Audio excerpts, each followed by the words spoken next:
My mom's oldest son. I was less than 10 yards away, and I was the only chance she had for help. Yet I did nothing. It was then that my young identity congealed in my mind. Hey guys, and welcome to Little Black Book 91. We're talking to you about Will Smith's deep sharing of his book, Will. I've actually listened to the first two chapters, and I want to start breaking down every chapter because I'm telling you right now, black men, black women, young kids need to listen to this. The first two chapters alone will finish you. And I titled this I Cried because I actually genuinely did. I was listening to this on Audible and I was walking with it. As I did it, I took a little small road. I said, let me go on my little cry. Let me have a little cry. You know what I'm saying? Walk down the road. Okay. Now I had that in my private area. Okay. I wasn't doing it in front of everybody. All right. And the reason why I'm titling that because the things that he shares in this video are very similar to what he shares in his book. And what he's sharing in this particular extract is about how he felt like a coward not being able to save his mum from domestic violence and abuse, physical violence from his dad. And his natural reaction was to become a pleaser, and that's what led him to become an entertainer. And then he makes a difference between his younger sibling Harry, who at the time I think was around about 6, and then Ellen, who was I'm not sure how old she was, right? Who became a flight kind of person, right? And what it opened up to me here on this channel, what we always talk about is a self journey of discovery, understanding why you are the way you are now, digging down to the roots. So we're going to break down some of this video and discuss it and just really add some extra commentary to what you're listening to. But what I want to do also is if you're subscribed to this channel, please, if you're not, subscribe to it because during Christmas time, what I'm going to do is I'm going to be releasing some videos around my breakdown of his actual book. So I'll just be breaking down what he said in each chapter. I'm telling you, it is real, it's hard hitting, and it's heavy. By the way, trigger warning, because this video is going to be talking about DV, domestic violence and abuse. So if you do suffer with that, please do, take some time and if you don't need to watch this video, I understand. So trigger warning. So let's get into this video and talk about Will Smith here. All right. Unshakable feeling that no matter what I have done, no matter how successful I've become, no matter how much money I've made or how many #1 hits I've had, how many box office records I've broken, there's that subtle and silent feeling always pulsating in the back of my mind that I'm a coward. I want to just start there, right?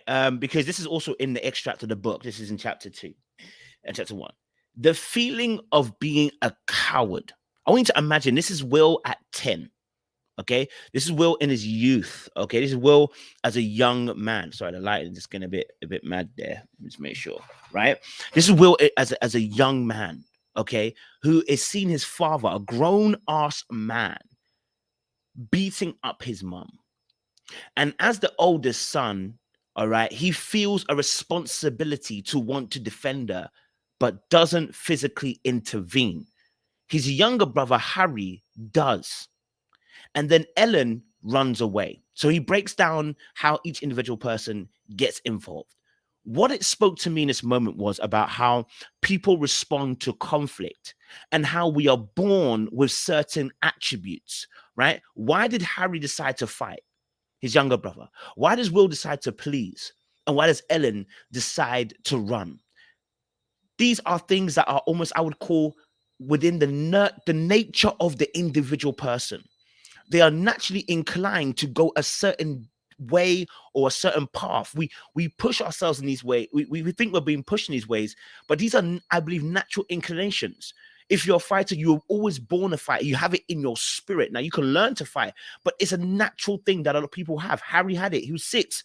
How can a 6-year-old understand to want to defend his mother and can see that the dad is physically much stronger and can push him away and whatever? Why does he decide to not why does he decide not to run away? Why does he decide to fight? And the reason why he decides to fight is because it's instinctively in his DNA. Why does Will decide to be a pleaser? It's in his DNA. There are things within our DNA that help us, that can also hinder us. And what he spoke about beautiful here is his feelings of guilt, shame, about feeling like being a coward as being a first son. Why didn't he stand up to his dad, unlike his younger brother? And you know what? as a 10-year-old, 6-year-old, 9-year-old, it doesn't make any difference. What kid should be standing up to their parent, physically fighting their parent? No one kid should be. This guilt that he's feeling, we understand it, but it shouldn't be his because he's a young kid. And many people are going through this in their relationships, are living with this shame and this guilt and feeling of cowardness because they've gone through something very similar. Some people are fighters, some people will fight, some people will please, right? But what Will Smith is sharing here is something that we can learn from, because now we can begin to understand ourselves a little bit better. The reason why I cried is because I was like, whoa, I just had a moment of a eureka moment. I was like, why am I a people pleaser? And I realized I placate too, right? But it's naturally within me, right? I'm not saying my dad was, my dad never hit my mom like that. No. But I can understand the anger. You know, if you're in an African household, the anger that African parents can have, they can come from work, they're frustrated, they're hurt, they're mad. You know, work has been crazy, and I'm not trying to give them an excuse. I'm talking about the scenario, what they're coming from, and then they do what we call a self-defense mechanism. They do what we call displacement. They can't get angry at the boss, so they get angry at home, and then you as a child feel the anger. And there's something so beautiful in, and I wish I could share it, but it's in his book where he says, because he wanted to save his mom, what he began to develop was a very detailed complexity of sensitivity when it came to emotions. Because he understood it was life and death between his mother being beaten and his father's anger, he developed a sensitivity now to sense when the air is changing, when the tone is different. Even the way he walked and heard the jangling of his dad's keys, he would make sure now to arrange himself or to please his father quickly, so that he could dispense of the anger. And that became also his secret weapon in why we find the love of Will Smith in Fresh Prince, why we love him in films, Independence Day and Enemy of the State, why we love seeing him on our screen, because he's able to reflect emotion. He's able to reflect emotion. And that's a huge thing for a lot of us. We're able to live vicariously through Will Smith when he shows us these emotions. But he's learned that as a result of being in an abusive situation. And I realized myself, it's naturally in me to please, but I realized the empathy that I have, where I begin to really deep people's emotions, is because me too. When I realized I can see sometimes my dad gets a little bit angry when he's come back from work, whatever reasons he has, that's his own business. But what I felt was that, okay, cool, I don't want to be shouted at, and I don't want to be cussed out for not doing the dishes today, but even though the dishes just got there, I don't want to be cussed out because I left my shoe down in the living room. I mean, some of the things I was doing is my fault, but you know, I don't, the level of anger or the shouting that was happening, right? So it would be more the shouting that would be I don't want to do. I didn't like the shouting, right? And when that happens, right, I learned to placate. So I learned how to please. I will hoover ahead of time. I will wash dishes ahead of time. I will do this ahead of time. I'll just do it ahead of time so that you don't get vexed, right? But actually, when I realized, actually, that's a very sensitive and tentative environment to want to be in, right? And it's something I'm learning that I don't want to placate or replicate, within my family. I don't want you to come through the door and you feel like, oh, what have I cleaned the house? Have I done this? Have I done this? Now the house should be clean, don't get twisted. But have I done something? I'm scared he's going to start shouting. We don't want that. And I said something to my brother the other day. I said, you don't want fear, you want respect. Because out of respect, people will fear you, right? The fear is important. We fear the Lord, right? But the type of fear it is, because you have to understand there is always someone bigger and better and bolder and stronger than you. So I don't want to make you strong arm you into fear to doing what I want you to do. No, I need to be able, okay, to let you respect me, and that respect will birth love, and that should birth action. But hey, there you go. That I failed. That I'm sorry, my mom. So sorry.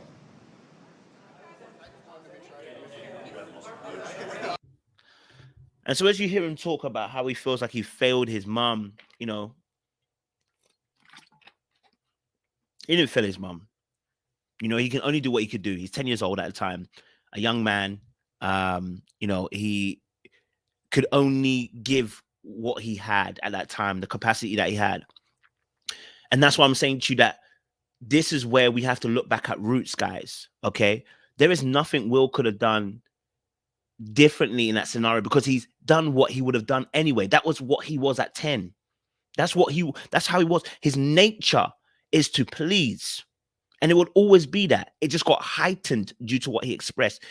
Ellen will always have more of a conflict avoidance style because that's who she is.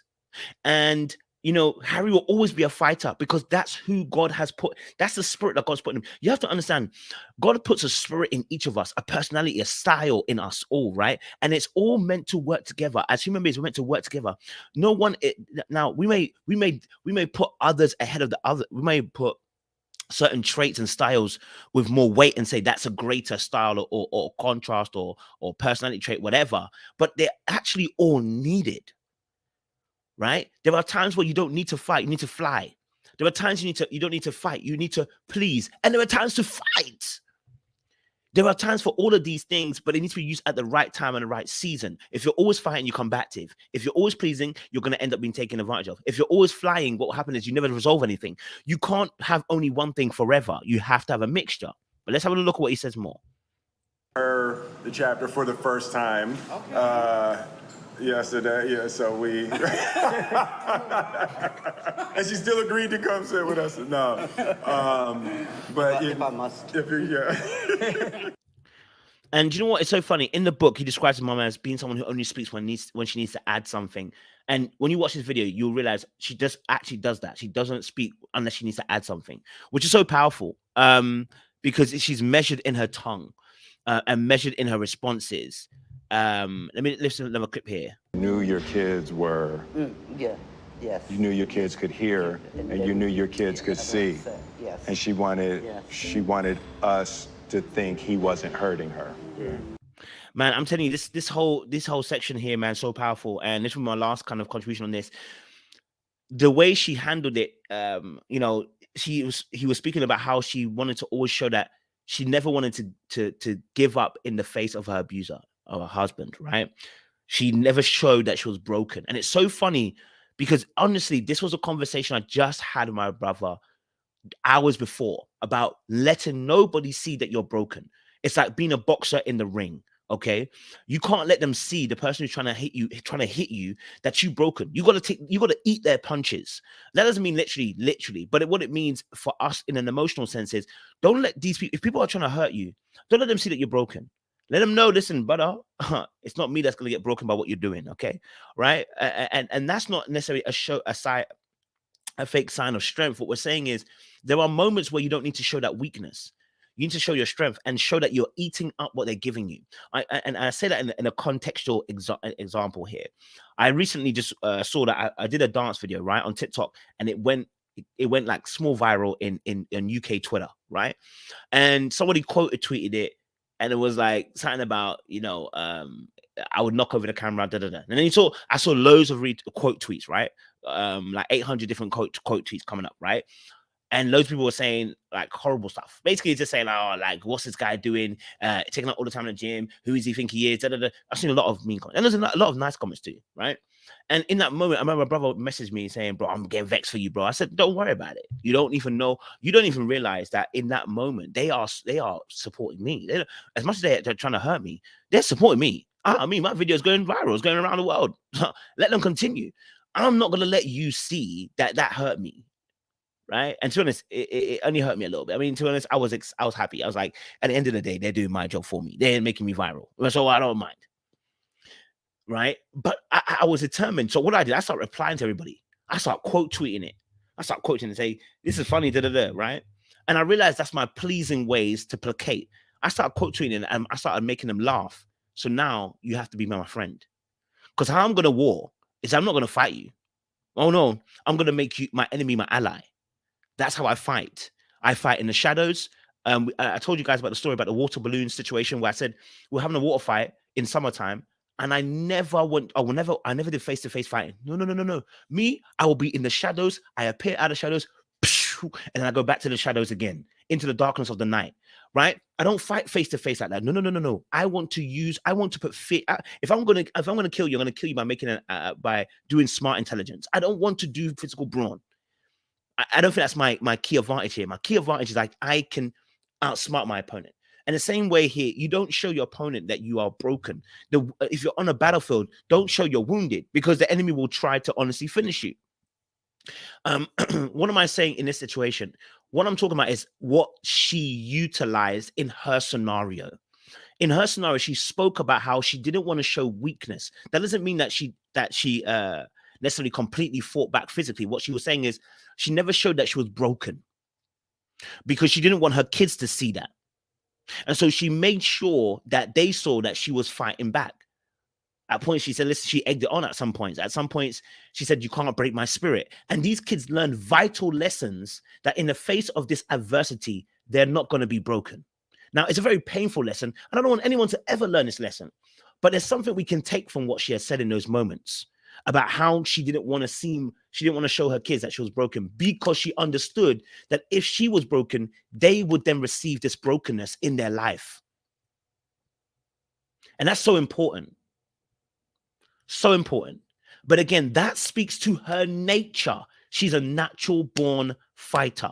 Some people will fly, some people will please, but she herself is a natural fighter. That's instinctive.